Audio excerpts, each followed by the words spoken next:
Thank you, Dr. Nick, for the air drumming. Welcome, Low Ego Action Heroes. I'm Debbie Levitt from Delta CX. Welcome to our Tuesday show, which is now so I forgot to tell Nick this before the show. We've got a new schedule here on the CX-CC channel. We'll be doing these shows every other Tuesday. So the second Tuesday of each month, we'll have Dr. Nick on, who'll be joining us in a moment. And then the fourth Tuesday of each month will be me alone or me with a special guest or me with a bug on my head. Did anybody see that just now? Got a bug flying around. And also we'll be combining these with the critical thinking stream. So today ahead of time, we got one question and we got one wacky article for us to look at and react to in case Nick wants something fiery to react to. So that being said, let me give a quick thank you to both our past and our present patrons. Some people here have since downgraded since I put their name on this list, but thanks to everybody for their support, even if their support is to be a free member. I'm just happy to see people in the community. Okay, let's bring in Dr. Nick. Nick, Hello. how you doing? Good. I'm just scrolling down on my whiteboard there when you talk about spicy things to react to. I was going to say something like, I've got the digital equivalent of IBS, so I was going to call it irritable cognition syndrome, where basically I have a dodgy reaction to anything bad. Hi, everyone. Well, then we'll see what you think of what was sent in today. Hey, Ana Lucia. Okay, so I'll start with the question that we got today, which is a little on the long side, and then we'll take a look at the article that we got sent. And if you want us to answer your question or react to something that's easy for me to find on the interwebs, it's over here now. dcx.to. Yep, it will. That's our page of links. You can also find, yes, thank you. You can also find how to ask a question anonymously or for people with really long questions. So let's start with our first question, which is a little bit on the long side, so I'll read it out loud. And it says, I recently started working for a tech consultancy where we have full development plus PM plus design teams. The project I got put on has been going on for 2 years, and the team has gotten used to working with designers as just UI designers. We have one point of contact with the client who doesn't allow access to users. The product is internal, so his colleagues, or anyone else for us to ask questions. Solutions are decided on the spot for any new problem brought in, and I'm just asked to do mock-ups. No one on the team can tell me anything about the users, their processes, pain points, etc. There are no dev, PM, designer discussions without the client. We just build what we get told to build. How can I begin to change this process and turn it more UCD? Nick, you look ready to say something. Yeah, I love this. Whoever you are, hi, welcome. I love it. That's a great question. And I'm going to cut straight to the chase because that's such a great question because we all face that almost daily. Yeah. Now, if you're moving from job to job or you're a gig economy person, you're a freelancer, then it's every gig pretty much. It's every job pretty much. It's just reflective of what Debbie and I would call low or no maturity. Right? They have no user centricity about them. They're a top-down organization. You are just a tool of their bidding, the long-handled screwdriver type stuff, and it's all just about a top-down flow of ideas and vision, and we know what our users need because they're my colleagues. That stuff, right? It's hell. So welcome to the club. This is going to be a learning experience, and it's going to be a really valuable one because you have to do this pretty much everywhere you go. Okay, first of all, massive caveat, okay? Don't blow yourself up and the environment and everything whilst trying to do the right thing. That's line number one. Do no harm, okay? That's easy to say, because if you listen to Debbie and I, you just walk in and go, you guys are all bastards and doing it all wrong. And guess what happens from there? Yeah, it goes really bad from there. I'm the guy who's actually done it that way once or twice because I thought that was a good idea. And I've learned the hard way, that's a really dumb idea. So I'm just passing that off to you right now. Being right and righteous doesn't help. It doesn't matter how right you are, right? It's about culture, it's about transformation, it's about shifting minds, and you can't do that if everybody hates you. It's not a popularity contest, but you also have a responsibility to do the right thing. Sorry, my things are beeping and distracting the fuck out of me. Sorry, pardon That's my all right. language. I've got a Right. fly around my head, so I'm getting ready. So basically, look, here's the kind of the nutshell version. You need to introduce the idea of bottom up in a way that is palatable to the culture and the people that you're in, that your client is, basically. The way that I do this, okay, this is just my style, so I'm going to offer it up to you. Take it or leave it or modify it. Me, I go rogue. Now, got to caveat that. When I say I go rogue... And by the way, I'm going to be giving the opposite answer, so just listen to Nick, take it on board. I'll give you something opposite, and you can take the best of both worlds. Yeah, you can just try what works for you. Me, I do the right thing anyway. I take the Machiavellian route, right? Now, you need to be a kind of a deft, skillful individual to be able to manage this, because if you get it wrong, you look like a renegade nightmare, okay? Every time I've done it, it's worked out well for me, which is why I do it this way. But your mileage may vary, as Debbie is going to give you a counterpoint to this. What that means is you need to kind of show them that their baby is ugly from the bottom up, not the top down, right? And that means just getting real eyes on the product. Now, that could be you proactively user testing this with colleagues. I know what you're saying, and I should probably put, how am I going to get access to them? Because I'm not allowed access to them because I've got to go through this guy. And that is the gatekeeping major problem, and you can't get past that. If this ends up being a no, and you've pushed once or given it a little nudge, and it's still a no, stop and walk away. Because if you push it any harder, you're going to break the relationship or get in trouble or just negativity. Okay, you don't need that. It's not going to help you. And then you're going to be consigned to doing things their way or finding another job, which is a horrible place to be.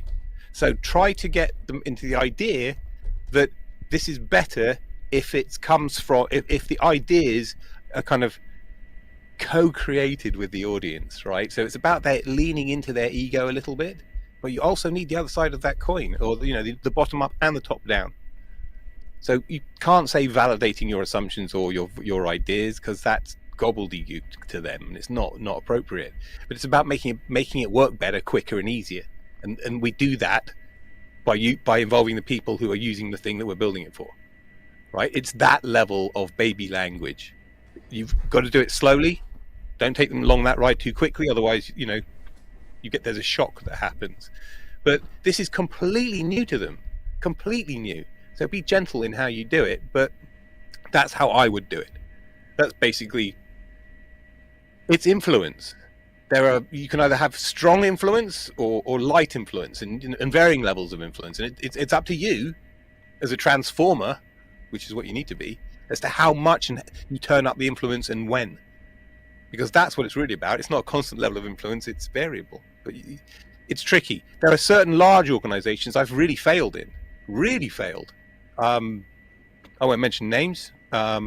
Really big multinational companies where I've tried to do this sort of work before. And it's not that I failed for my reasons or the stuff that I've warned you about. I've failed because there are political reasons, or there are network reasons, or funding reasons. That means you cannot influence because the money is coming from a different pot somewhere else. Those sorts of reasons, which suck, but that's life. Okay? Which is why I'm saying, go back to line 1, do no harm. Because there might be good reasons why you can't do what you're trying to achieve. It's really complicated. It's big boy and girl stuff, if you know what I mean. Right, that was a really long answer. That was a bloody good question. I hope that was useful to you all. Right, Deb, sorry. No, it was great. And we've got plenty of time because we only have one other thing in the hopper right now. So I've made a couple of notes, and there's a few things that I want to say about this. And the first thing that jumped out at me was, how can I change this process, which is the last line of the question. And my response to that is, does anybody else want to change the process? Because if nobody wants the process changed, if everybody thinks the process is freaking great, if everybody thinks we're a freaking success, this is fantastic, we're amazing, and the process is golden, then you're not going to be able to change the process, and not because there's something wrong with you, not because you didn't try hard enough or you're not senior enough. If nobody wants the process changed, the process isn't going to change. You would have to look for open doors, which is a little bit of what Nick was hinting at. I'm going to call it an open door where you can show, has this really been working for us? Have we found that building this way is working for us? Now, my guess is probably someone will say it does work for us. Why? Because the other hint I get from your question is, I work for a tech consultancy.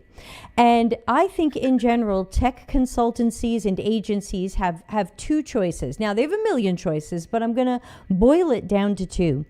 You have one choice, which is to be a pair of hands for the client. The client says jump, everybody jumps. The client says build this ridiculous pile of shit, and everyone goes, yes, sir, ma'am, whatever, we're building it. The tech consultancy are not thinkers. They're not critical thinkers. They're not problem finders. They're not problem solvers.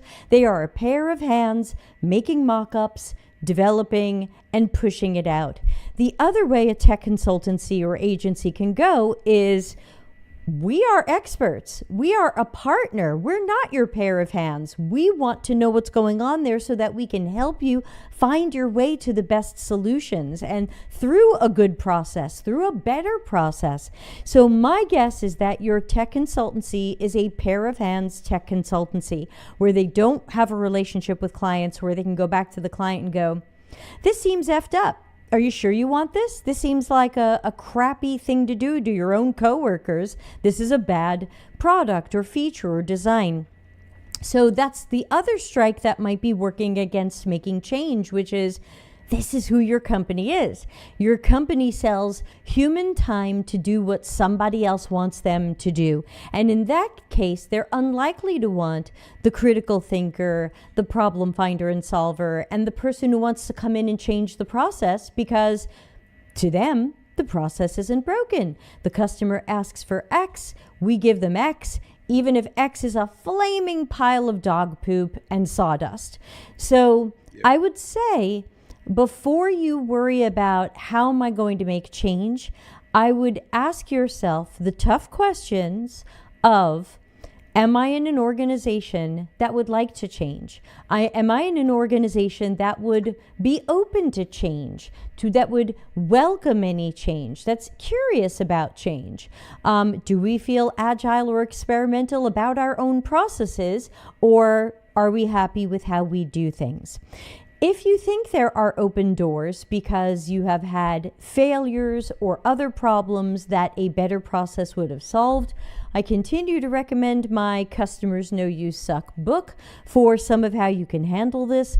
And for something a little more recent, here on the CX-CC YouTube channel, which again, if you're not sure how to get there, just go to the dcx.to page of links and you'll get to this channel. And I recently put up a live stream I did of my brand freaking new keynote speech that I just debuted a few weeks ago in Austria. And it's called Shift from Cycles of Failure to Quality and Value, or something like that. I forgot the title of it already, but it's about how every conversation you should have should be about quality. Not, I want more user-centered design, or I want this, or I want that, or my job isn't this, or why aren't you letting me do that? What if you just opened conversations about quality? Are we delivering the best quality to our customer? Are we delivering the best quality to their users? If anybody cares about that, then you've got room to have some of these conversations. But if you find that people don't care about that, or they're happy with the level of quality they're delivering, then there probably isn't an open door for you to make change. And Ana Lucia says, it's not by mistake that we call consultancies here in Portugal butchers, and we're just cannon fodders.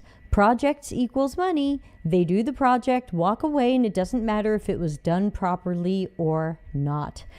Very common for... I sent a proposal out today. A state agency in America that I won't name, an agency within a particular American state, asked me for customer centricity training. And if I read it correctly, they wanted 30 minutes of customer centricity training.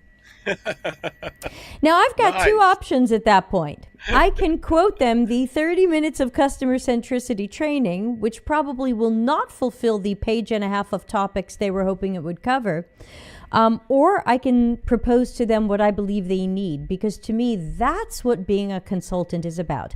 That's what being an advisor is about. So I sent them a proposal for an ungodly amount of money to do a proper project with them to learn. I don't even know why they need this training. So hello, customer centricity, eat your own dog food. So I sent them a giant consulting 6 figures project. I'm sure they'll turn it down. I'm sure they just wanted the 30-minute training to check off a box that we're customer centric. But to me, that's how I see being a consultant or being an advisor. But most companies just want to see the projects and the money come in, and they don't want to make waves. And if you're at a don't make waves company, then I give you permission, and so does Chapter 13 of my new book, Life After Tech, even if you can stay in tech and read Life After Tech. I believe it's Chapter 13 gives you permission to stay in a job like that and just do your best and put the money in your pocket and go home and think about something else. In this climate right now, I think it's okay for you to make money doing something you're okay at. And if it's not the greatest UX, I'm not going to point at you. You're lucky you have a job. So, you know, I think in the old days, Nick and I would have been like, oh, get out of there, start applying for jobs. What jobs can you apply to now? I mean, you can do that, but the jobs barely exist. Ana Lucia says, it's ironic that these consultancies usually ask for more money to fix the project. I wouldn't even know what to say in that case. I was once hired for that. I was once hired by one of the most famous agencies on the planet to come in and fix a project they had just finished and delivered to a big local client. And I was basically told, fix it, but don't fix it, because if you fix it too much, we might have to answer for why it was so broken. And it was very badly broken. And after a month there, I quit. And I said, you don't want me. You told me during the interviews you want me, but I can tell you don't want me. So here's your laptop. Here's your badge. I hope the garage opens on my way out. So that was long ago. All right. So since we are combining this with the reacting to stuff stream, let me now pull up, if I can do this correctly, a web page. So we were sent an article, Nick. And what happens on the reaction stream, if you remember those from long ago, is we take a look at an article or something that somebody sends in, and we talk about what we think of it. So someone sent in this article, and I'll read some of it out loud because I know it might be hard to see, but they thought this sounded like a good use of AI. So let's take a look. And it's a CNET article from just last week. So this is a pretty fresh article. And it says, I tried Klarna's AI shopping assistant. It helped me save $229. Is this guilt-free retail therapy? I have an immediate reaction to that subtitle, which is, I'm not sure retail therapy is or should be guilt-free, but that's another question. And Nick, I'm going to be reading and I can't see you because I'm looking at the article on my screen right now. So if you have a comment, just yell it out. Okay, let me translate that header for you. I was paid by Klarna's people to write this article. This is guilt-free therapy, but I've written it as a question to draw you in because this is a loaded question. I like that. Apart from that, it looks great.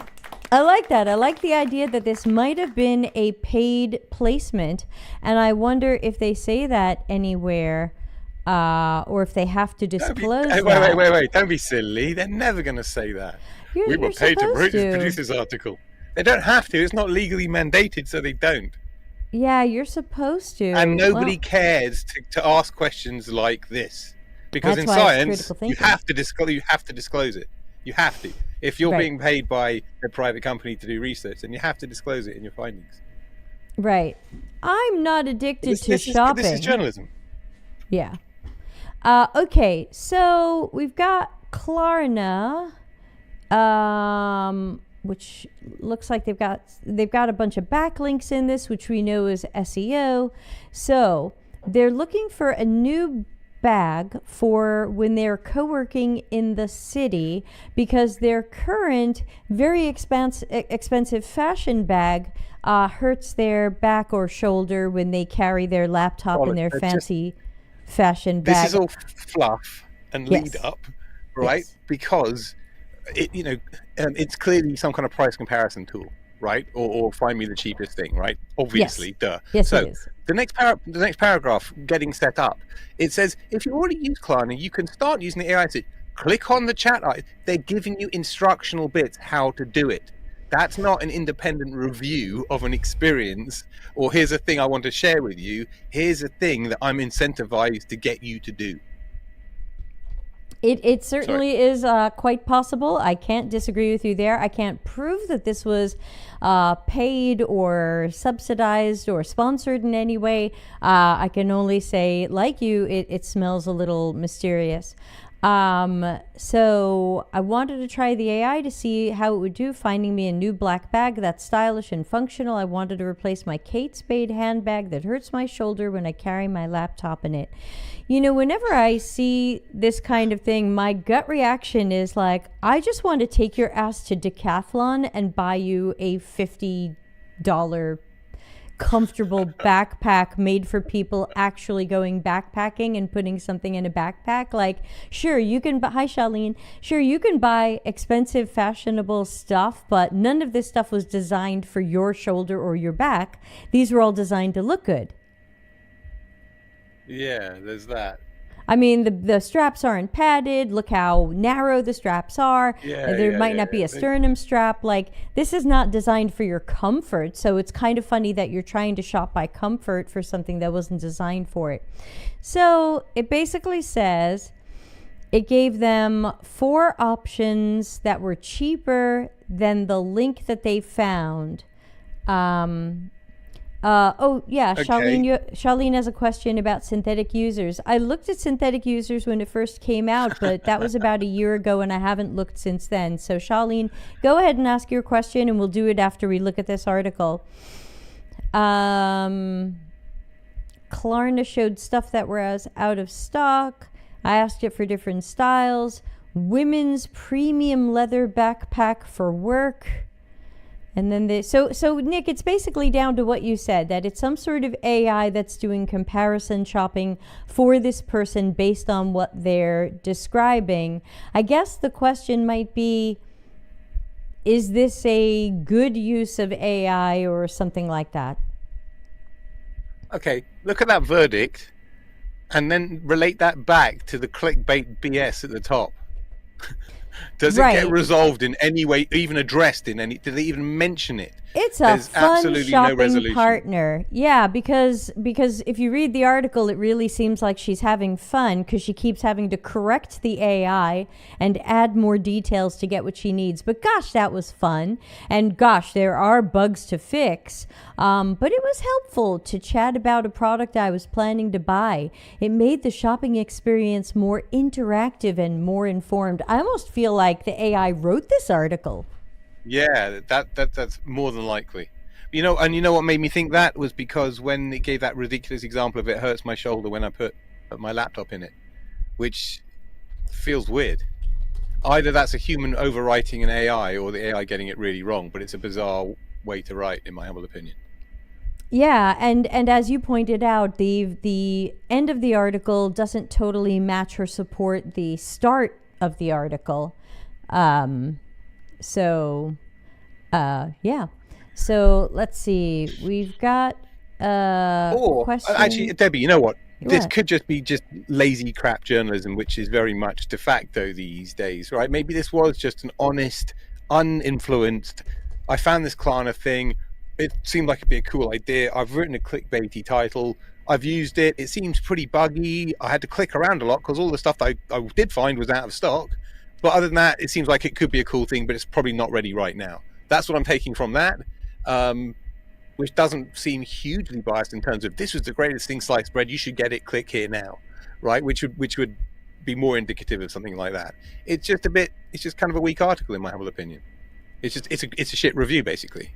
Yeah, I mean, and again, if talking to an AI helps you find discounted prices on something you wanted to get, great. Then you found discounted prices on something you wanted to get. I can't say this was a bad experience, but I also wondered, and it wasn't clear here and I didn't dig into it, is if Klarna is behind this, are they only going to show search results from companies that accept Klarna?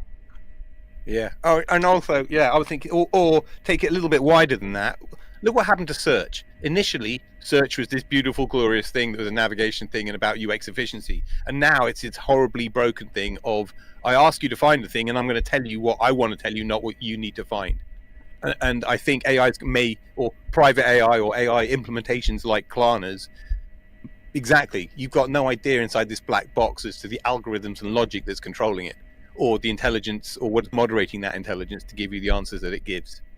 So I'd be skeptical. Also, you try doing this stuff with like regular GPT, you can't, because of commercial agreements, or can't be shown to be show favoritism, or you know what I mean.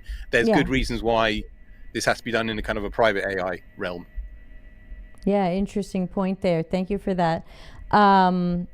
Okay, so, and Ana Lucia said, it's not comfortable, it's not ergonomic, be prepared to have some back pain. Yeah, if you're choosing backpacks by stylish brand name, be prepared to feel it. And Ana Lucia also said, go on. Well, okay, sorry. When men buy expensive shoes, they buy like Jordans or vintage Jordans, right? When women buy expensive shoes, they buy these like Jimmy Choo things or whatever that there's nothing of them, and they're super uncomfortable. Like, and you have to wear bandages on your heels and all this kinds of stuff. And I've never understood that bit. Like, it seems so bad. It seems so wrong. Like, you're getting something super uncomfortable that's going to do you harm, that costs you a fortune. Yeah, not for me. All of my backpacks are from PackSafe, hashtag not sponsored, PACSAFE. And I like them because they're really hard for people to break into them. And then I also love stuff I see in Decathlon. I'm just a super Decathlon fan. I think everybody knows that. Hashtag not sponsored. Wearing my Decathlon pants today and every day. Ana Lucia said, I don't see why Klarna's AI assistant is better than other price comparison websites. That might be true too. I mean, this person did not compare the Klarna experience to other price comparison websites. Maybe Klarna's AI is better, same, worse. We don't know. Oh, hang on though. But again, pricing has been gamified way beyond, like, if we think about price comparison, I'm thinking of Price Runner and all the other traditional stuff that's evolved over many years, and the stuff that goes on, Google Shopping has elements of it. What was I saying? It's been gamed, it's been played, it's been like kind of overworked, so that you would have seen cases of this in China, right? Alibaba, AliExpress, Temu, where you can have an item that's got 3 subcategories, and one of the subcategories is like the wick for the candle, or the disposable bit, and it's only £5, but the main bit is £100. But the bit that's surfaced on the search results page is the £5 component, not the £100 component, right? So it looks like when you're scraping it, it's all cheap, and it's, wow, I'm getting that lawnmower for £5, when it was the plug for the lawnmower, right? That stuff. So just be careful, man. What I'm just trying to say is it's every signal is a bit noisy these days. Yeah, great point. We've got a question from good friend Charlene, who is here, and hello, Pepe.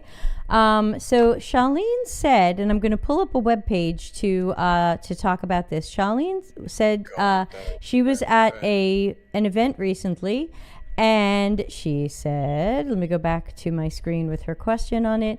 What's your take on using something like synthetic users approach to get continuous insights on the service you're creating? Now, for those of you unfamiliar, Synthetic Users is a company that I've ripped into multiple times over the past year or so. I've had to actually block their founder on multiple platforms because they were almost almost harassing me. I found their presence unpleasant.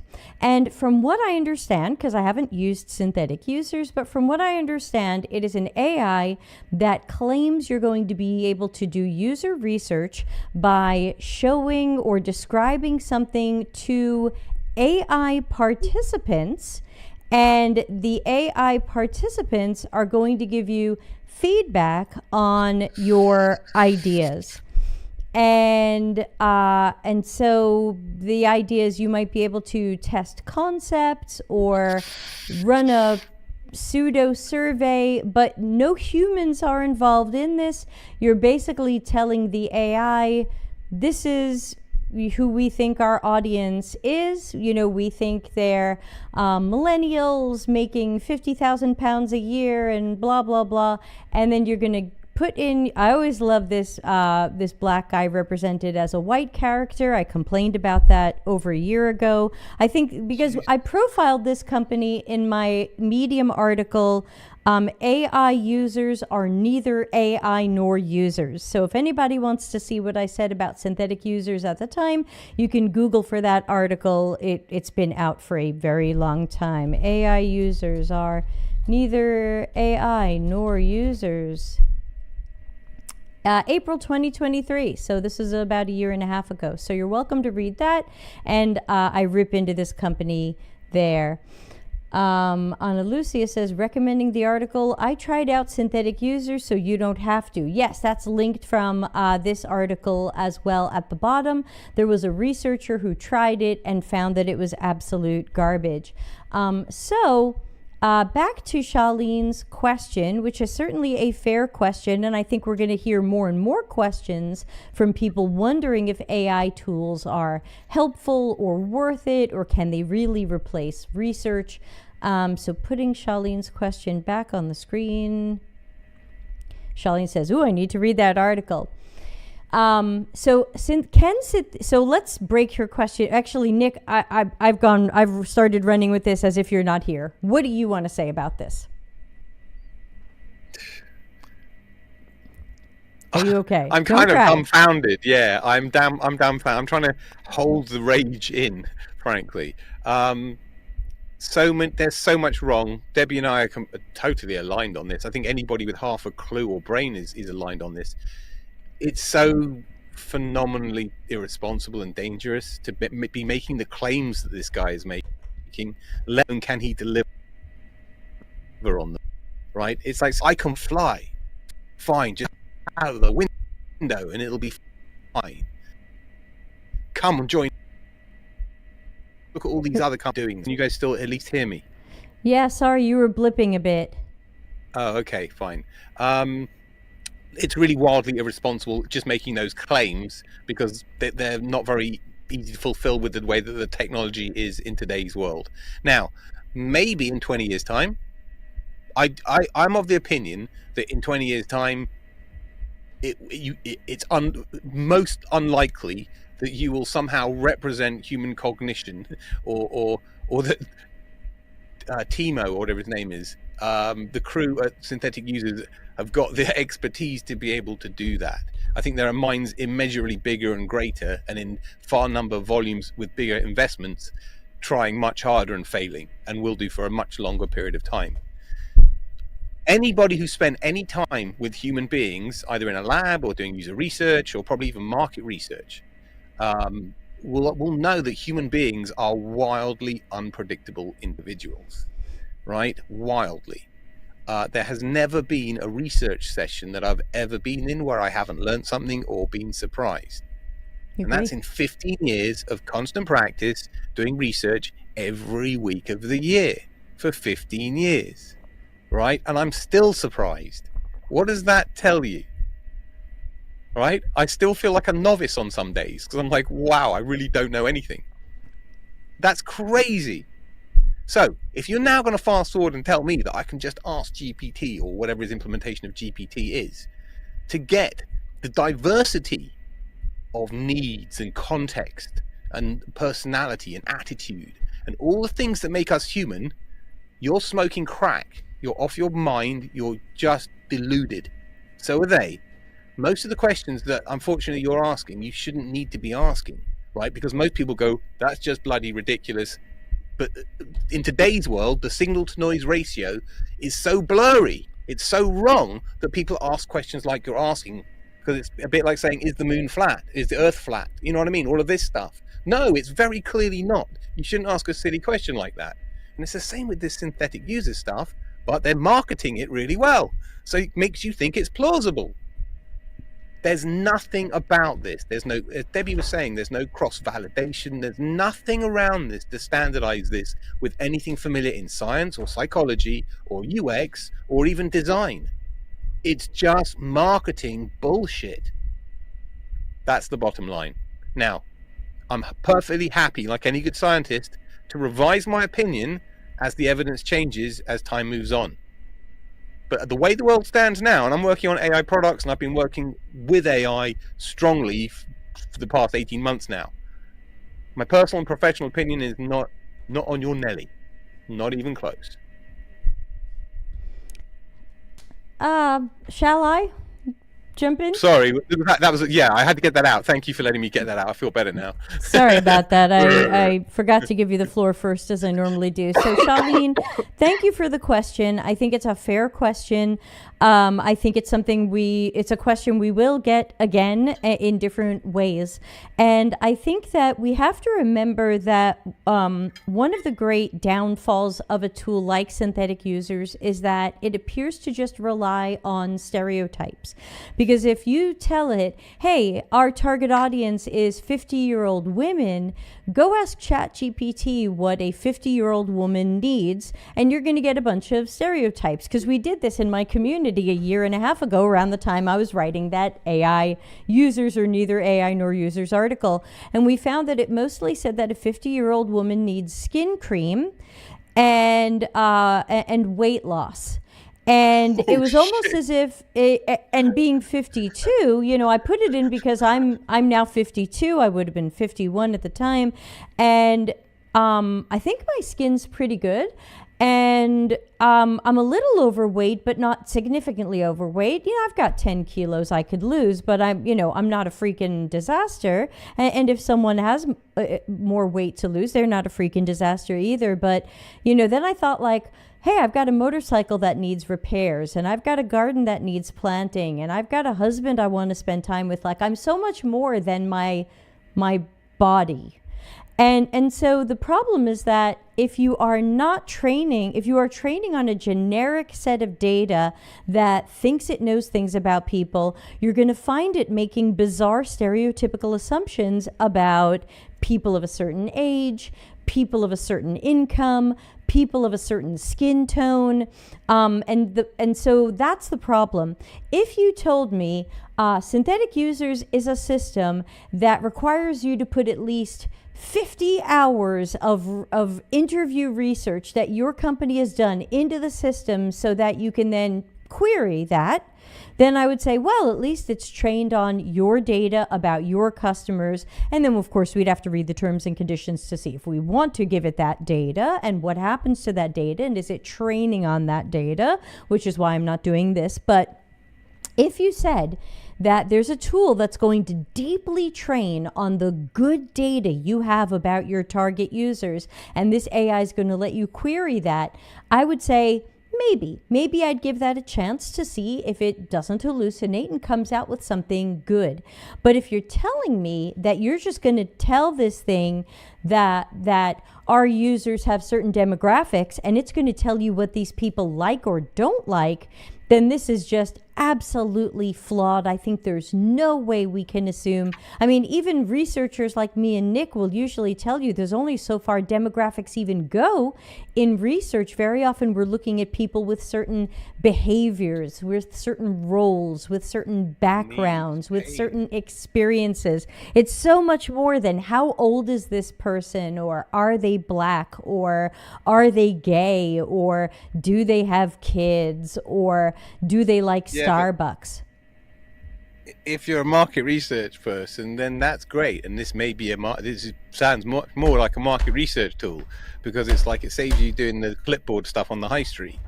right? I might as well ask this construct. Now, here's the thing: is just thinking about all the stuff that Debbie was saying. AI is only as good as what it's been trained, right? And what it's been trained on has been literature and journalism and media and all the other stuff that's in our world, which, as Debbie's kind of saying, is very stereotypical, especially in the case of fiction, you know what I mean, and literature. The most important point, and this is the bit that I hang my hat on, this is why I'm still better at UXR than AI, is what people say is not what they do, right? Tell me, how are synthetic users going to observe behavior? How's it going to interpret or understand anything that's non-verbal or non-self-reported? It's got no processing of that nature. It's not a brain like that. It's a pattern matcher and other stuff, which you could argue that we're all pattern matchers. But the point being is it's not going to work for observing behavior, at least not until we get into science fiction world in maybe 10, 20 years time, where I can feed it a video and it's going to start analyzing all that behavior. But we're nowhere near that point. We're not even close to it, right? When that point comes, I should be dead or retired. It'll be that far in the future, if you know what I mean. That's the point. Like, and then you won't have researchers, or you'll need a human researcher to conduct it, but not to do any of the analysis. Yeah, that's the big point. Human beings, researchers, we're lie detectors, we are nonverbal communication interrogators or interpreters. There's a lot of other hats that we wear, if you know what I mean, whilst we're doing our jobs that AI fundamentally cannot do. It's also not embodied, which is kind of a big deal when you're just a piece of shit silicon relying on digital or sensory inputs. Whereas guess what? We're mobile. We've got them all built in. Longer power supplies, all kinds of stuff. Yeah, and again, what Ana Lucia mentioned is a great point, especially for Charlene, who's now just digging into this. And there was an article that my article links to where a professional researcher, I think even with an academic background, had tried synthetic users for a project that she had done, what was it, for the city of San Francisco or something, or city of Oakland. And she had done a project for the city that had to do with how parents could receive a certain type of information. And their research and some other testing had shown that a dashboard style didn't work. And so what they did was they went into synthetic users and they described the dashboard concept, and synthetic users gave it high marks and was like, oh yeah, this should be, your target audience is going to love this, this will work great. And they said, well, unfortunately, we already knew that the dashboard didn't work. And so I think the question is really, what are we trying to, are we trying to save time at the expense of quality? Because let's say, for example, you want to do some sort of continuous evaluative testing or continuous concept testing. How much time would that take a human to do that? When I used to do fast rounds of unmoderated prototype research back in the day, these were things that I could whip up and get done in a half of a day. In a half a day, I could have 12 people from some system who went into UX tweak, #not-sponsored, and gave feedback on my actual prototype, sometimes even 2 versions of it. And I could get that whole thing done and analyzed in a half a day. And that was good data that we were comfortable taking action on. Compare that to synthetic users. You might get something back in seconds or minutes. Okay, you saved a half a day, but at what expense? What are the costs here? Because you might have saved a half a day of work, but you might end up with total garbage or partial garbage, and then will you still have felt like you saved a half a day if the information turns out to be garbage? Nick? I would take a biased participant pool, like all the incentivized pools are. I will take one of those all day and every day over a synthetic user. So there's your recruitment stuff gone, because you can get them within 10 hours, 12 hours, maybe less. I've gotten them within minutes. I've gotten them within minutes. Yeah, okay. On usertesting.com, who've got a gigantic pool, it can be within minutes. You can literally stick, I want 5 to 10 users. Interviews. Yeah, no, and that's what I'm using currently. I'm using currently, and I've been using for the past 18 months Adaptivist. We've got a license. It's my go-to recruitment tool. I'm in it all day, every day. I would much rather, okay, so that's not, back in the day of lab, yeah, you had a recruitment agency and it was expensive and it took time and stuff.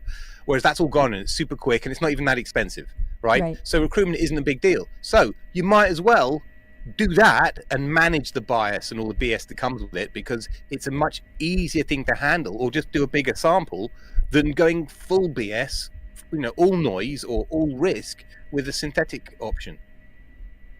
Which shouldn't be an option. It's crazy. We shouldn't even be talking about this stuff. It's mad. Yeah, I mean, it's basically like saying, Ana Lucia says, you have a question. Okay, so we'll look at Ana Lucia's question next. I think because it's a synthetic user, I think my question would be, is there any other type of synthetic user that we would say is a good replacement for a real user? Would we say a product manager holding a puppet and pretending to be a user is a good synthetic user? So that these are the things that I'm concerned about, because once we're okay with fake users, then we've definitely slid down the slippery slope, and it's going to be hard to convince companies that we need to talk to a real human ever again. Pepe said, I just tried it out with ChatGPT. It's so easy to persuade it in anything. Just try something random.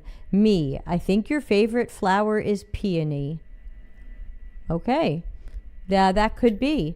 That's another good point, is as an AI, it might be swayed by the way you say something. Here's a fun thing, completely tangential. It just jumped into my head. A fun thing you can try. I think I might have mentioned this last time. Get GPT to authenticate you personally, right? Get it. Where it says like you're a great person. It's like everybody's asking ChatGPT, based on what you know about me, what kind of person am I? And it's always flowery and wonderful. It never says you're a malignant narcissist. No. But it's pretty spooky what it knows about you, and that's a nice way to expose it. Look what Pepe wrote. So Pepe put into ChatGPT, you are an average 40-year-old American male. I think your favorite flower is peony. ChatGPT said, got it. You can call me John. And yes, peonies are my favorite flower. I like them because of their vibrant colors and full, beautiful blooms. Plus, they remind me of spring and freshness. So he's trying to say John is very odd. Yeah. So he's trying to say you can feed that once you're feeding them, it's like a yes and kind of cycle. All right, let's put Ana Lucia's question up. It's got a lot of capital letters, so she's excited about something. I have a question. We've been seeing an epidemic of software and other tools catering to product managers while ignoring the ones who actually have those responsibilities. I'm looking at you, Claude and Figma and whatever. What are your thoughts about it? So I know she's talking about how Figma, Nick, it was the comment I put on your post the other day where you were like, why is Figma so hard to use? And I said, because they've moved everything around because the target audience is product managers, not designers. And that's happening in Figma. It's happening in Miro. So Ana Lucia's question is, what are your thoughts about it, and what can we do about it? Just for reference, Anthropic, the developer for Claude, sent me an email yesterday saying that a new feature of them is good for product managers because, and I quote, product managers can review user surveys and feedback reports with charts to identify common pain points and highly requested features. I think PMs have been targeted as like easy babies to take the candy from. Yeah. Because they've got budget, or they're really close or influential to a budget holder in terms of their higher up or their boss. And it seems like, and because they're all immature, prematurely senior, inexperienced, basically guessing, they reach out for tools to do their job for them. And therefore, if you've got a sponsor who's prepared to pay those tools, then it's a very lucrative business strategy is make PM tooling. It's what can I say more than that? I mean, it's a PM problem. PM is okay. Here's what I will say, right? And this is good fire. I like this one.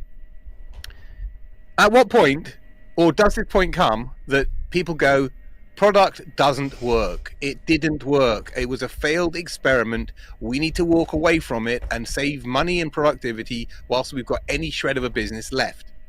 Like, does that point come, and is it coming? That's a question for you, Deb, or for the audience, because I kind of need to know. Yeah, so so let me try to address Ana Lucia's question and yours as well. Right now, because people are starting to see UX jobs being devalued and going away, they're wondering who's their target audience. And so they think, well, companies tend to have product managers, they tend to have larger product organizations. Maybe our target audience is product managers. And so companies have been fine-tuning for product managers, which again may not make sense, especially since product managers are increasingly asking each other, what the hell do we do, and what's going to happen to our jobs? And even big CPOs who are getting up in front of audiences in places are trying their best to make it sound like the product manager is going to be the last person with a tech job. They're going to replace UX and engineers and strategists. Everybody is desperately grasping at straws to be the last person with a tech job. I just wrote an article about this too. It's called The Last Person with a Tech Job, the Multicorn. So you can check that out. But basically, it looks like companies don't understand how to go after their target audience. They recognize that UX designers have been laid off, and that when they are hired, they're mostly UI designers. And that's something that that's a relatively low-hanging fruit for AI, especially if you don't care about creativity. If you just care about the interface looking like your brand standard and being modeled on Apple interfaces, then sure, you can create an AI that will do those things without you needing a person. So then who's going to prompt the AI if you don't need a UI designer? Well, people think product managers are going to prompt the AI, and they might for now, but I think that there's another side to that tail, because eventually someone's going to say, why are the product managers even here? Anybody could prompt that AI for that. And I think that's why my article says, I believe the last tech person who will be standing and who will have a job will be a senior engineer, because the senior engineer will be able to prompt AI for whatever the hell someone above them has told them to do. It will be an order-taking universe. And what do companies care about the most? Working software. Who makes working software? Engineers. So I think ultimately you're the last person standing. I know who we wish it would be. We wish it would be a strategic UXer. We wish it would be a critical thinker. We wish it would be a researcher. But I think the last person standing is going to be an engineer who prompts AI for all the things UX and product managers were doing. The engineer's probably even going to prompt AI to write the code, and then the engineer's just going to check stuff. That's where I think the future's going, and I don't think it's as far away as people think. I think that's a few years away. I don't think it's that near, but I'm going to extend your thinking. Just this is what was coming to mind. If that phase of hard learning comes where the multicorn senior engineer is the last person standing, the last human standing, should we say, the last role standing, then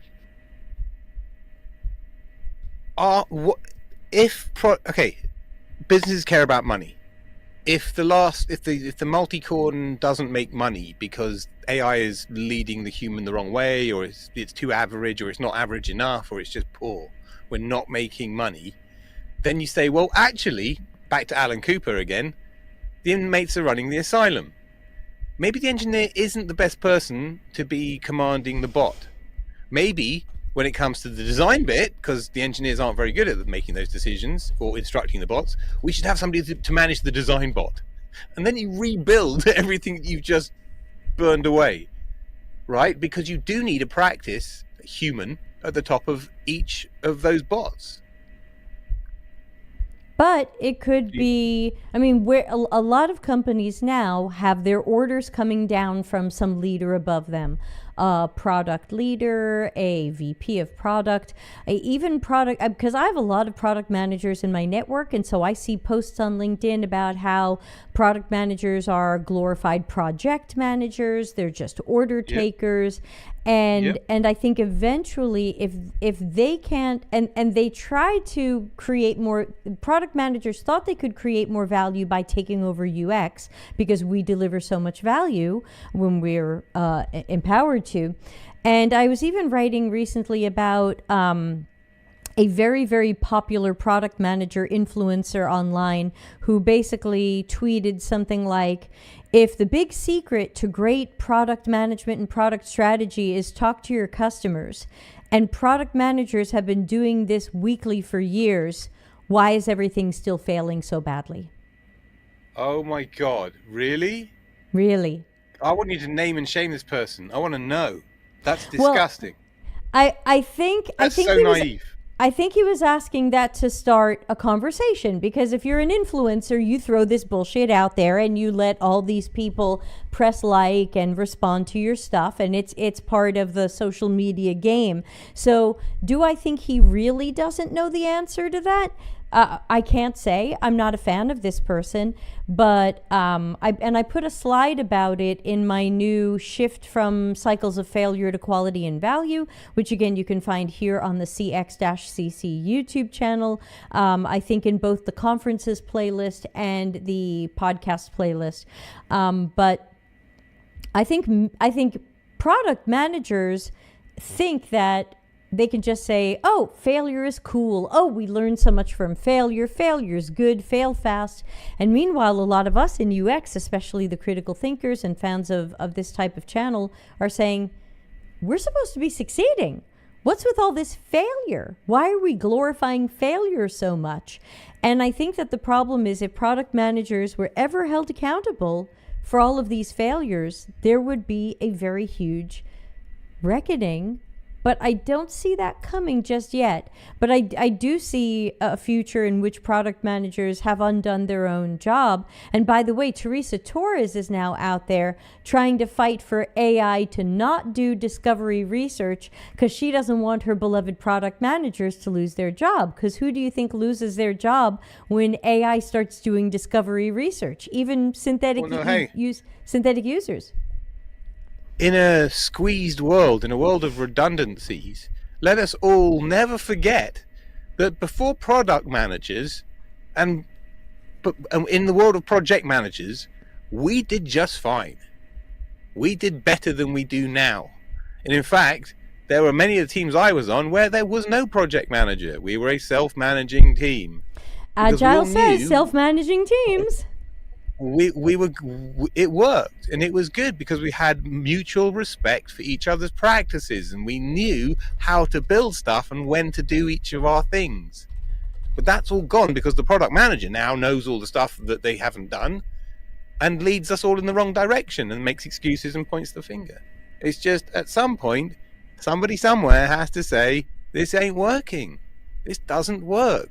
We're not building good products. We're not reducing costs. We're not extending market share, and you can't just keep pointing at Ukraine and other global situations.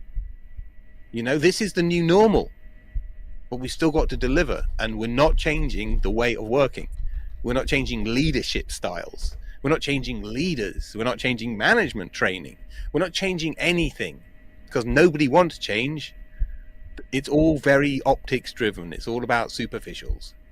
It's an awful world. It's a terrible world. I don't know how anybody's learning anything because everyone's bullshitting. It's a good question. Hold on, I'm just trying to.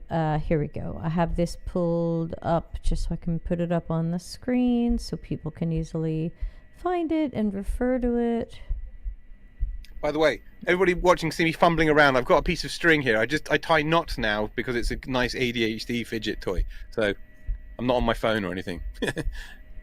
And we're not judging. Yes, shift from cycles of failure to quality and value. You can find it here on the YouTube channel, cx-cc, as episode 251. Or it's in a couple of our playlists as well. It's doing nicely. It's got almost 3,000 views, and we've got 30 thumbs ups. So I got a couple of thumbs downs, but I was assumed that was for people who got recommended it by YouTube and didn't want to think about it, between all of their entertainment videos. But there you go. So that's something that I suggest watching, sharing with your coworkers, because ultimately that's the conversation. If Teresa Torres wants to pretend to be alarmed that AI is going to take over product managers doing discovery, well, guess what? Karma, baby. Yeah. Because we didn't like when product managers took discovery away from us. Fuck yeah. So, well said, sister. Yeah. So, funny story there, Teresa Torres. You remember when you took discovery research away from us? Well, funny story. And now, evidently, product managers are doing it so badly, people want AI to do it. But that was in my article. Who remembers my article? A democratized job is easy for AI to take. That's another of my articles that you can find on Medium. And that in that one, I say that if you are going to let anybody do research or anybody do design, and anybody is doing mediocre to poor research or design, then it's easy for AI to take that job over because it was already being done mediocre or poor. So if AI does it mediocre or poor, suddenly that doesn't look so bad. It was already mediocre. Yeah. Doesn't matter. Well. Look, the way I see myself these days is very much like a sniffer dog, right? Like a bloodhound, right? Because I'm all about signal to noise. I'm all about sniffing out the right scent, if you know what I mean. I'm about finding that thing amongst all the noise. And that's what it's about. Now, if you think machines or AI or whatever it is going to develop any of those very human sensibilities, talents, abilities, whatever you call that, when you're putting all of these different things together in the human way that we do, machines don't do things that way. And they won't for a very, very long time.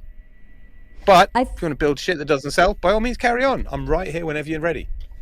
Right. And I can see a universe in which somebody tries to use AI more for design, unfortunately, for product management, for some of this other stuff. But I really think that research has to be the last one to go over to AI, because while there might be some AI tools that can help us a bit, like with transcriptions and some other things, you can't replace a human talking to a human. There's no replacement for a human talking to a human. You can have a machine talking to a human, that's far from perfect, and you can have a machine talking to a machine, and that's even less perfect. I mean, look at how people are responding. I had 2 posts in my LinkedIn today of people freaking out at getting a job interview where they weren't interviewed by a person, they were interviewed by AI.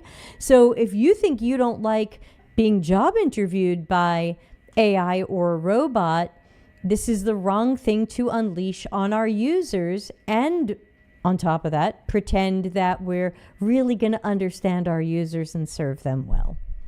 Okay, listen, we know self-reported data is biased, is inherently biased, or comes with its own biases, right? What happens when it's self-reported to a bot?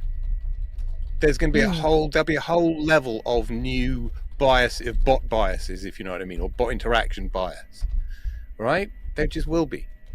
So this ultimately comes down to the same. I'm going to get my bat out because this is what it's about. It's about the inconvenience of science. Science is a complication which gets in the way of people's egos, right? The truth is a problem, which is why PMs hate having researchers like us around, because they want to be able to tell their stories. They want to, make their bullshit excuses and tell the stories that they do. If you do living a more scientific life, then the quality of information is really important. The quality of product you build is vastly better, and you make more money because of that.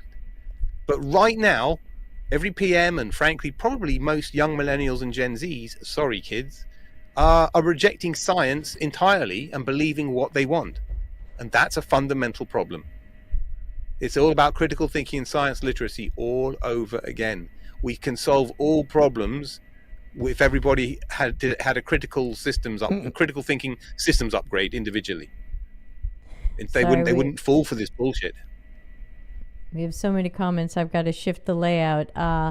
Ana Lucia said, I'm going to hire Claude to stand in for me in interviews whenever AI shows up instead of a person. And Pepe says, I love being interviewed by AI. I will just tell it I should get a salary of $1 million a month and that I adore peonies. Yes, though I know your name is not John. And Charlene says, poop. Yeah, well, thanks everybody for hanging out. Please note that our next CXCC Ask Me Anything will be 2 weeks from now. We're going to start doing an every other week thing on this channel. Over on my other channel, Your Life After Tech, going with my new Life After Tech book. We'll be streaming there tomorrow night. I do an AMA show like this where I get questions from people about what the hell happened to tech jobs and is it coming back and what else can I do. So I will be streaming that tomorrow. We do that at 8 p.m. Italy time, so check your calendars. Nick, any last words? Yes, I've just had a great idea, and I'm going to give you guys a global world exclusive. I thought this is a nice thing to do, and I'm not betraying any confidences, and I nor you will get in trouble for this because it's a live product. It's just okay. The product that I've been working on is called Narus, Narus. If you go to narus.ai, hold on, was that N like nose and Nancy? Yes, N like Nick. NAR, November, Alpha, Romeo, Echo, Umbrella, Sierra. Narus. Narus.ai. Narus. All right, please hold. Let's do it. Narus.ai. Now, first of all, I'm going to completely bias things. That website's got nothing to do with me or my team. So, okay. And it's being revised because I've absolutely slated it. So I don't want feedback on the website because it's just a website. What I would love for you guys to do in your own time is go back a page. Sorry. Hold on. I'm trying to reject the cookies. Oh, sorry. Oh. There's no way for me to reject cookies. That's not very EU of you. That's, okay. Yeah, that's not very cool. You will accept the cookies. I shall try it free. Top right. You basically sign up with Google or what have you, and you can get through to use our platform. It's a. I actually don't want to bias anything. This is kind of like a wide angle. I can't tell what it does. Hold on. Put generative AI to work with the protection and controls your business deserves. Okay, I can't tell what that does. I know. Trust me. I'm not too sure what problem it's solving. I've had long-running arguments with this stuff. This happens because our team doesn't have control of this. It's another function. Right. It's usually marketing. So I can't tell what the value prop is. Yeah. I've got a ton of research. I'm writing a deck called Insight from Marketing, specifically to give them the messaging that I've got, like what the triggers, the hooks, all the good stuff. It's one of those kind of things. It's just a disconnect. It's a big disconnect. But that's not what this is about. Move on past that bloody thing. It's a long source of frustration.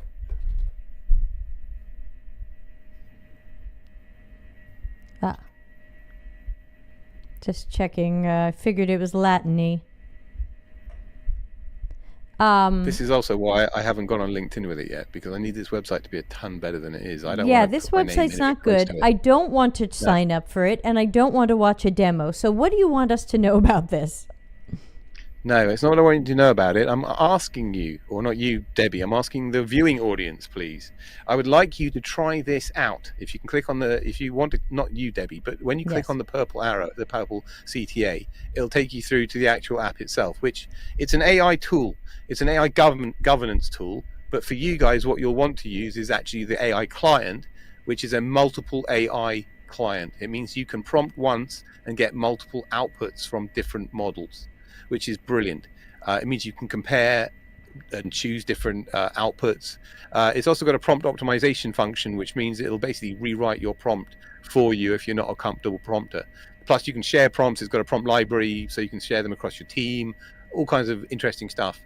That's where I've been working on for the past year and a bit, week in, week out. So I would really love next month, whenever we meet again, to get some feedback from you guys, or drop it to me on LinkedIn. I'd love that. Just tell me what was your experience of using the client. I don't care about the website. I have had nothing to do with that website other than be a harsh critic of it. I've got one more for you for your list. For your list of website stuff, I can tell that a European did this website who doesn't understand how American money is written. Because here you have American or Canadian, Australian dollar signs, but we don't use a decimal point for thousands or tens of thousands. We use a comma. Yeah, but that's not my biggest problem. The number one thing is you don't have any idea what the proposition is. Number two, as you scroll down, it turns into just a morass of absolute textual, random texture images.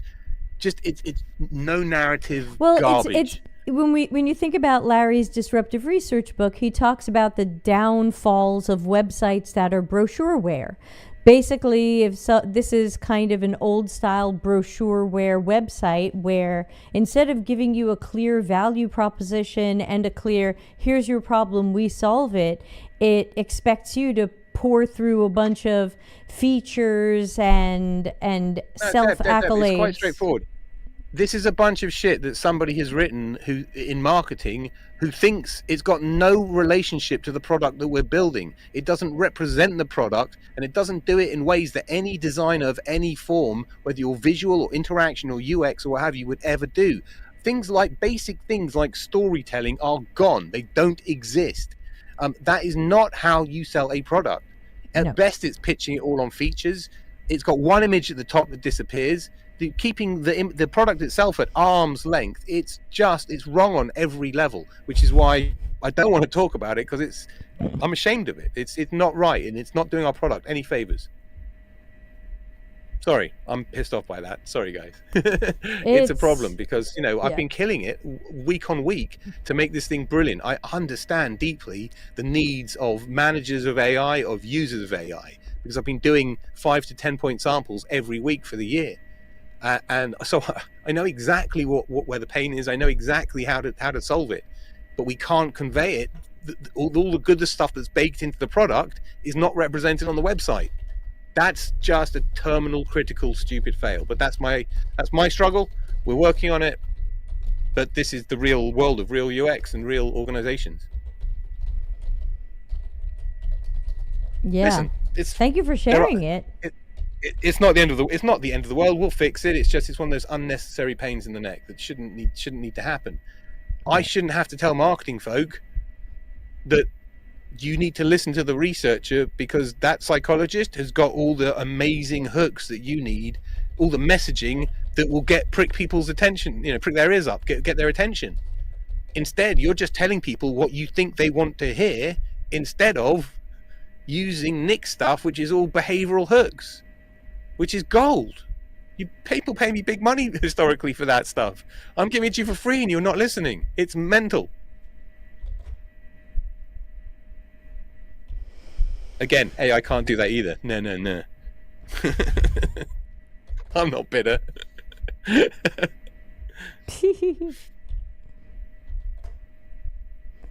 I wish people had respect for the sheer power of psychology, man. Maybe it will come around because AI will force it. Because I feel like I've got this extra pair of glasses and everyone else is blind, Pepe says, I flag marketing's shitty work all the time too. No, there's some great marketing. I'm not bashing marketing. I am bashing top-down scattergun, the traditional kind of marketing. There's some really brilliant marketers out there who are really user-centric and are really brilliant, but they're just a minority, and you don't hear about them because the crappy ones tend to shout louder. But there's some brilliant marketers out there. There's some brilliant product managers out there. I've worked with some absolutely amazing product managers that I've learned shitloads from, where in fact, my vision of how to do product management is based on the way that they behave. Do you know what I mean? And so when other people aren't like that, I'm like, oh, you're a bit shit, really. So there's good. There are good. It's just most of them aren't on social networks and they haven't got time for the BS. and there's a huge social network bias. There's lots of very talented, intelligent, clueful people who've want nothing to do with LinkedIn, or who aren't posting it in public forums, which means the AI can't inhale it. So all AI knows is ingested stuff from a biased audience of people who want to say stuff. Is it the right stuff? Questionable. Yeah, and I saw Miro's new AI, which they're calling sidekicks, which is where they pretend to be your coworkers. They claim that they trained them on thought leaders. You know what? I nearly swore then. So many thought leaders aren't thought leaders. Yeah. In fact, most thought leaders are self-proclaimed thought leaders, right? I think real thought leaders are, that's an accolade bestowed upon you by other people. I agree. I've often said that as well. Yeah. You know? I've said that too. Like, I'm not going to call myself a thought leader. If you think I'm a thought leader, that's very sweet of you, but I'm not going to be like Debbie Levitt, thought leader. Yeah, I'm exactly the same. People have called me that all the time, but it's like, that's great. I love it. And I love that that's how I'm perceived. Beautiful. But I don't get to give myself that label. It's not respectful. It's too arrogant. Yeah. Pepe, UX people make amazing PMs. My friend David, who was a UX guy with me at Virgin and other places, long time, 10-year plus old school UXer. He went into product management 3-4 years ago or 5 years ago when product management became a big thing, and he's doing great. But he's leaning on all of his UX training, if you know what I mean. It's a perfect training for a PM. If all PMs had been UX folk for, let's say, 5 years beforehand, we'd be building insanely great products.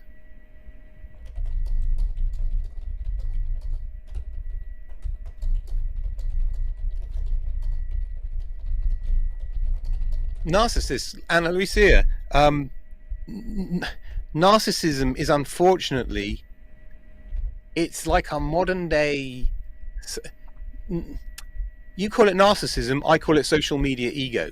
Okay, there's a difference there, strictly speaking, but you understand what I'm saying. Like that social media shining, that spotlight, that me, personal brand, here's what I think, me, all of that stuff is what drives that.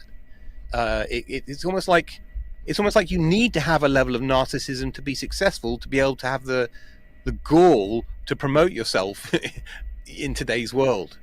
Do you know what I mean? It's like if you're not self-promoting, you're not doing it right, kind of thing. I don't agree with that stuff personally, but the rest of the world is doing it that way. Yeah, it's a whole other, we're already running late and that's a whole other thing. And Pepe says, UX people would probably be great PMs. I agree. If they would let us be strategic in our work, I don't know why we would need PMs. And that's a fight that we've had. And I even put that in my Customers Know You Suck book, that if engineers were allowed to be self-managing and UX were allowed to be strategic, what would we need a PM for? We don't. And like I said, when you're working with genuine seniors or just experienced folk, when you've got that level of respect for each other, you can work out a way of working quite simply. The strategies do come together. Yeah, there can be some arguments and disagreements, but you can usually work through them. You don't need a PM for all the cost and the upheaval that it costs. And I've loved working with engineers because they so rarely wanted to take over my job. I mean, sure, once in a while you get an engineer who says, oh, design's easy, I can do that. But in general, the engineers were happy to devote their time to engineering and didn't want to play designer or researcher. So like that's where some of the good relationships are or have been. Yeah. Yep. And the power struggle is with the PMs. They've created a power struggle with us, and then they act like, gee, why are relationships with UX so bad? And it's like, hello? Like, do you really not see what's going on here? You're claiming that you want empowered teams, but we're so disempowered, and we're so pooped on, and we're treated as the grunt worker. You know what? I'm going to say something kind of reasonably sensitive, but I think it's an important thing to say. There have been marketing teams and product folk who have wanted access to some of the research tooling that we use. And there's been discussions about that. And I'm pretty sure this is a probably common or familiar to other people. This isn't just a local thing to where I'm at. Concessions were made, in negotiations. We leaned in and went, like, given the benefit of the doubt, spent money on licenses, additional licenses and seats for them to be able to use these tools. A year later, the logs show that the tools had never been used, or very single digit usage, right? Or like all the credits, like 49,000 credits left type thing. And that told me so much, and it should tell all of you an awful lot. There's a level of professional FOMO going on in the soft skilled practices in the market. I'm going to call marketing soft skills, sorry, and in product market, in the not hard practice work, if you know what I mean. Yeah, I don't know. I guess do you know what I'm trying to?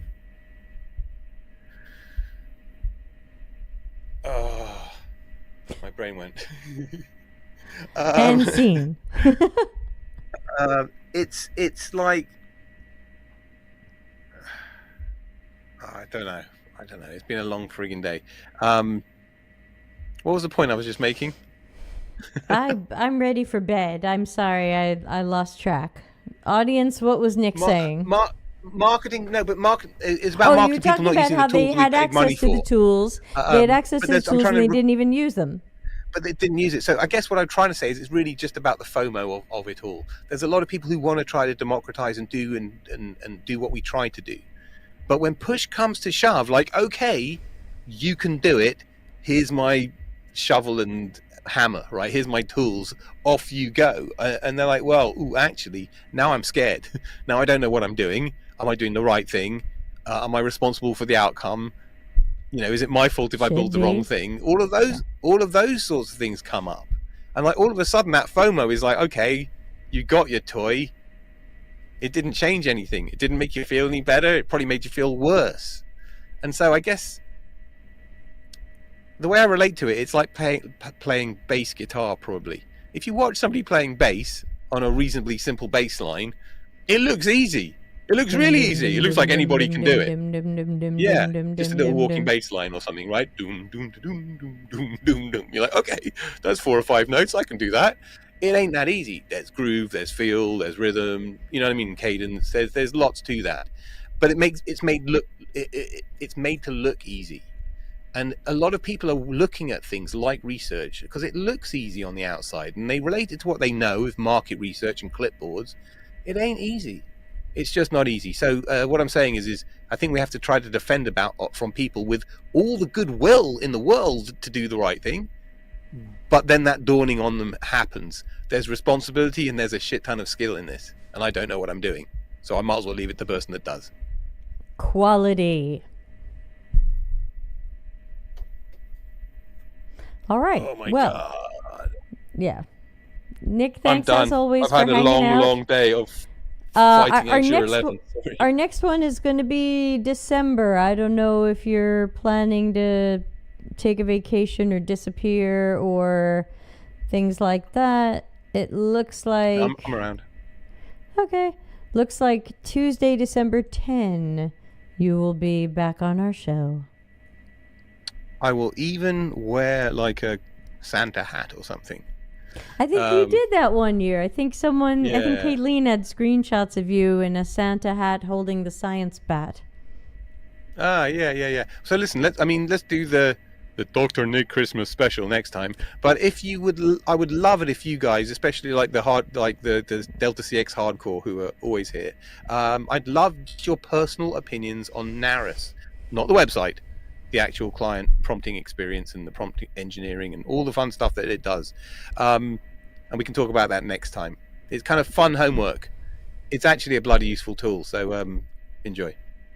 All right. Well, thank you for letting us in on that and for being here. And I'll be streaming again tomorrow on the Life After Tech side of things. So if anybody wants to talk about that or just have a little bit of group therapy around what the hell happened to our jobs, that will be tomorrow at around now, 8 p.m. Italy time. So Nick, thanks for joining. See you in a few weeks and hope to see everybody else tomorrow. Ciao.